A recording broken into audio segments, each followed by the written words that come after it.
Hello friends, मेरे channel में आपका स्वागत है।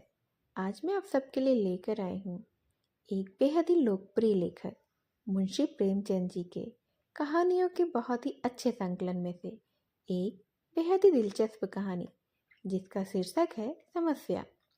इसे सुनने से पहले आप मेरे चैनल को लाइक और सब्सक्राइब कर दीजिए। तो फिर चलिए आइए शुरू करते हैं यह कहानी समस्या। मेरे दफ्तर में 4 चपरासी थे। उनमें एक का नाम गरीब था, बहुत ही सीधा, बड़ा आज्ञाकारी, अपने काम में चौकस रहने वाला, घुड़कियां खाकर भी चुप रह जाने वाला। यथा नाम तथा गुण, गरीब मनुष्य था। मुझे इस दफ्तर में आए साल भर हो गया था, मगर मैंने उसे एक दिन के लिए भी गैर हाजिरी नहीं पाया था। मैं उसे 9 बजे दफ्तर में अपनी दरी पर बैठे हुए देखने का ऐसा आदी हो गया था मानो वह भी इस इमारत का कोई अंग हो। इतना सरल है कि किसी की बात टालना जानता ही नहीं था। एक चपरासी मुसलमान था। उससे सारा दफ्तर डरता है, मालूम नहीं क्यों, पर डरता है। मुझे तो इसका कारण सिवाय उसकी बड़ी बड़ी बातों के और कुछ भी नहीं मालूम होता। उसके कथनानुसार उसके चचेरे भाई रामपुर रियासत में कोतवाल थे।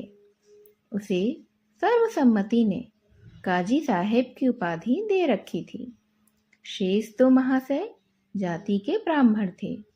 उनके आशीर्वाद का मूल्य उनके काम से कहीं अधिक था। ये तीनों कामचोर, गुस्ताख और आलसी थे। कोई छोटा सा भी काम करने को कहिए तो बिना नाक भौं सिकोड़े नहीं करते थे। लड़कों को तो कुछ समझते ही नहीं थे, केवल बड़े बाबू से कुछ डरते थे। यद्यपि कभी कभी उनसे भी बेअदबी कर बैठते थे, मगर इन सब दुर्गुणों के होते हुए भी दफ्तर में किसी की मिट्टी इतनी खराब नहीं थी जितनी बेचारे गरीब की। तरक्की का अवसर आता तो ये तीनों नंबर मार ले जाते। गरीब को कोई पूछता ही नहीं था और सब 10-10 रुपये पाते थे, पर बेचारा गरीब साथ पर ही पड़ा हुआ था। सुबह से शाम तक उसके पैर एक क्षण के लिए भी नहीं टिकते थे। यहाँ तक कि तीनों चपरासी भी उस पर क्रोध जताते और ऊपर की आमदनी में उसे कोई भाग भी नहीं देते थे। इस पर भी दफ्तर के सब कर्मचारी से लेकर बड़े बाबू तक उससे चिढ़े ही रहते थे। उसको कितनी ही बार जुर्माना हो चुका था और डांट फटकार तो नित्य का व्यवहार था। इसका रहस्य मेरी समझ में कुछ आता ही नहीं था। मुझे उस पर दया आती थी और अपने बर्ताव से मैं उसे यह दिखाना चाहता था कि उसका आदर मेरी दृष्टि में अन्य तीनों चपरासियों से कुछ कम नहीं है।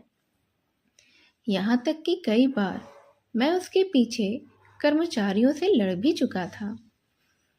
एक दिन बड़े बाबू ने गरीब से अपनी मेज साफ करने को कहा।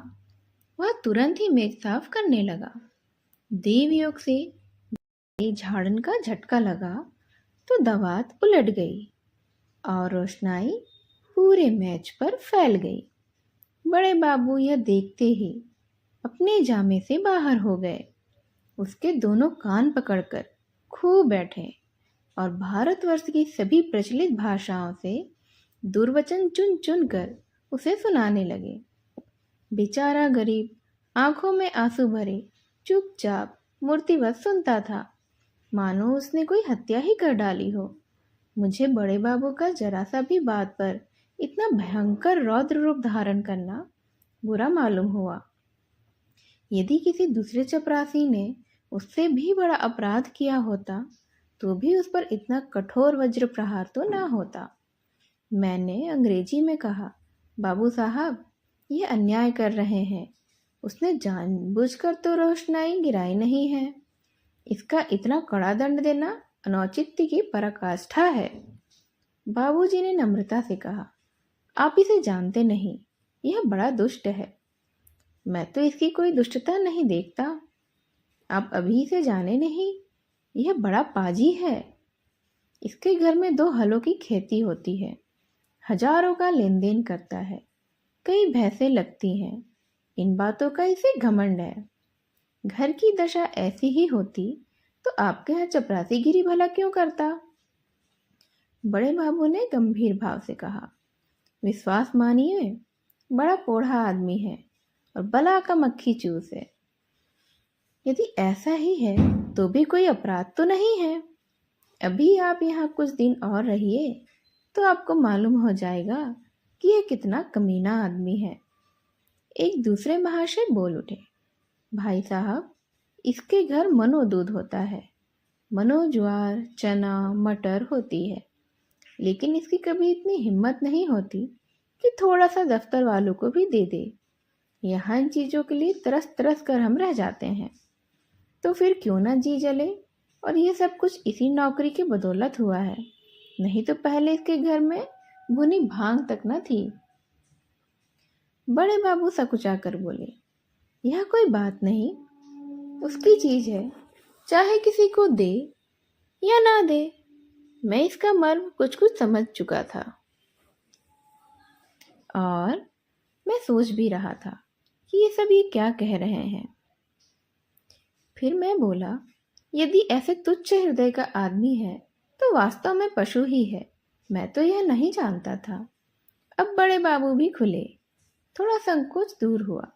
बोले, इन बातों से उबार तो होता नहीं है, केवल देने वाले की सहृदयता प्रकट होती है और आशा भी उसी से की जाती है जो इस योग्य है। जिसमें कुछ सामर्थ्य ही नहीं, उससे तो कोई आशा की भी नहीं जाती। नंगे से कोई क्या ही ले लेगा। रहस्य खुल गया।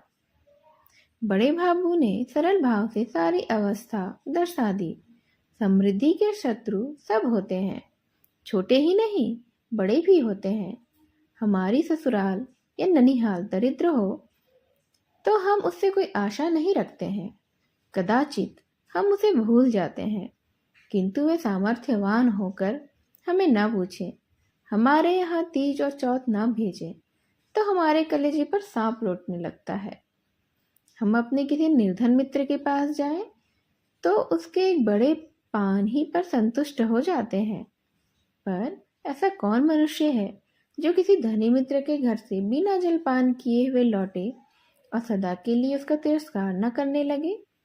सुदामा कृष्ण के घर से यदि निराश लौटते तो कदाचित वे उनके शिशुपाल और जरासंध से भी बड़े शत्रु हो जाते।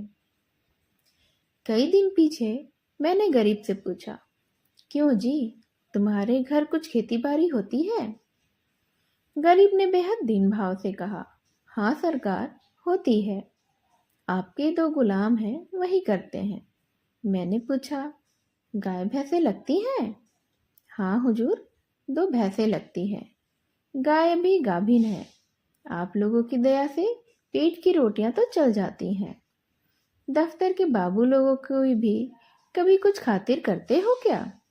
गरीब ने दीनतापूर्ण आश्चर्य से कहा, हुजूर, मैं सरकार लोगों की क्या खातिर कर सकता हूँ?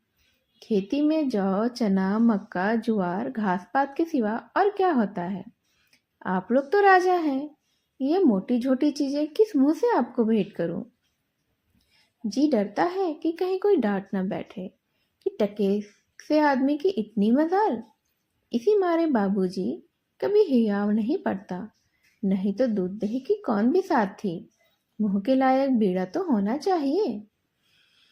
भला एक दिन कुछ लाके दे दो। देखो लोग क्या कहते हैं, शहर में ये चीजें कहाँ मुयस्सर होती हैं। इन लोगों का जी भी तो कभी कभी मोटी छोटी चीजों पर चला करता है। जो सरकार कोई कुछ कहे तो कहीं साहब से शिकायत कर दे तो मैं तो कहीं का नहीं रहूंगा। इसका मेरा जिम्मा है। तुम्हें कोई कुछ नहीं कहेगा, कोई कुछ कहेगा भी तो मैं समझा दूंगा। हुजूर, आजकल तो मटर की फसल है और कोल्हू भी खड़े हो गए हैं, इसके सिवाय तो और कुछ भी नहीं है। बस तो यही चीज ले आओ। कुछ उल्टी सीधी पड़ी तो आप ही को संभालना पड़ेगा। दूसरे दिन गरीब आया तो उसके साथ 3 हष्ट-पुष्ट युवक भी थे। 2 के सिरों पर 2 टोकरियां भी थीं। उनमें मटर की फलियां भरी हुई थी। एक के सिर पर मटका था, जिसमें ऊख का रस था। तीनों युवक ऊख का एक एक गट्ठा काख में दबाए हुए थे। गरीब आकर चुपके से बरामदे के सामने पेड़ के नीचे खड़ा हो गया। दफ्तर में उसे आने का साहस नहीं होता था, मानो कोई अपराधी हो वह। वृक्ष के नीचे खड़ा ही था कि इतने में दफ्तर के चपरासियों और अन्य कर्मचारियों ने उसे घेर लिया। कोई ऊख लेकर चूसने लगा। कई आदमी टोकरों पर टूट पड़े।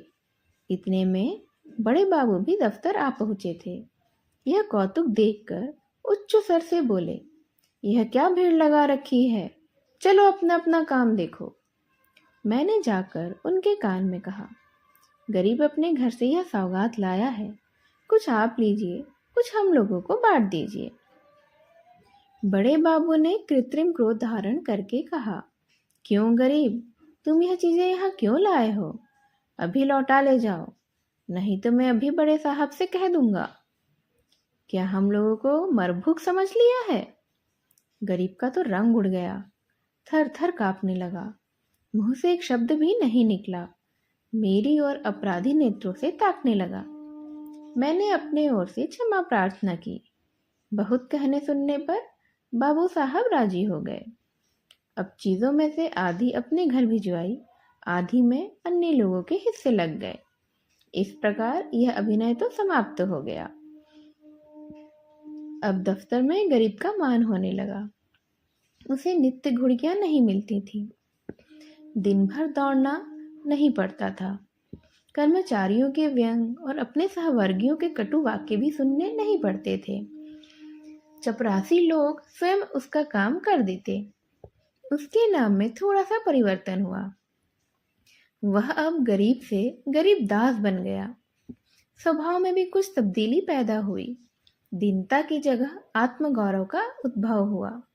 तत्परता की जगह आलस्य ने ले ली। वह अब कभी कभी देर से दफ्तर आता, कभी कभी बीमारी का बहाना करके घर भी बैठा रहता। उसके सभी अपराध क्षम्य थे। उसे अपनी प्रतिष्ठा का गुर हाथ लग गया। वह अब 10वें 5वें दिन दूध दही आदि लाकर बड़े बाबू को भेंट कर दिया करता था। वह देवता को संतुष्ट करना सीख गया था। सरलता के बदले अब उसमें काइयापन भी आ गया। एक रोज बड़े बाबू ने उसे सरकारी फार्मों का पार्सल छुड़ाने के लिए स्टेशन भेजा। कई बड़े बड़े पुलिंदे थे, ठेले पर आए। गरीब ने ठेले वालों से 12 आना मजदूरी तय की थी।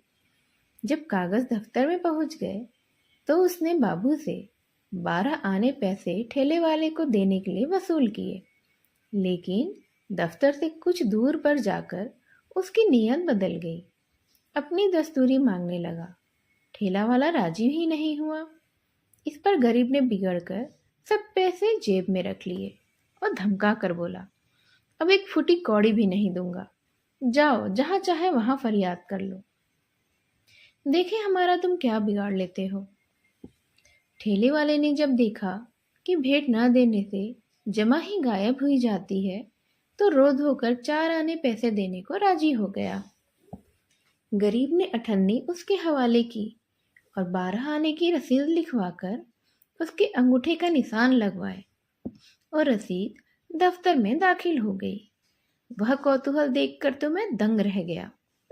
यह वही गरीब है जो कई महीने पहले सत्यता और दीनता की मूर्ति था, जिसे कभी अन्य चपरासियों से भी अपने हिस्से की रकम मांगने का साहस ही नहीं होता था। दूसरों को खिलाना भी नहीं जानता था। खाने की तो हम जिक्र ही क्या कर पाए। मुझे यह स्वयं भावांतर देखकर अत्यंत ही खेद हुआ। इसका उत्तरदायित्व किसके सिर पर था? क्या मेरे सिर पर था? मैंने उसे धूर्तता का पहला पाठ पढ़ाया था।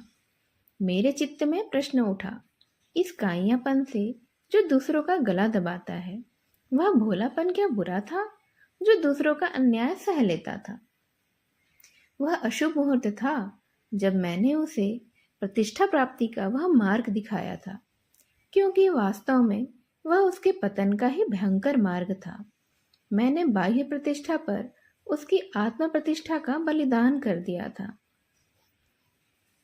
यह थी कहानी समस्या, जो लिखी है मुंशी प्रेमचंद जी ने। जो आज के ज़माने में भी बिल्कुल सटीक बैठती है कि किस तरह से कर्मचारी वर्ग बड़े कर्मचारी वर्ग के तुले रहता है और उनके रहमो करम पर ही जीता है, उनके अत्याचार भी सहता है और फिर वही छोटा कर्मचारी अपने से छोटे लोगों पर अत्याचार करता है।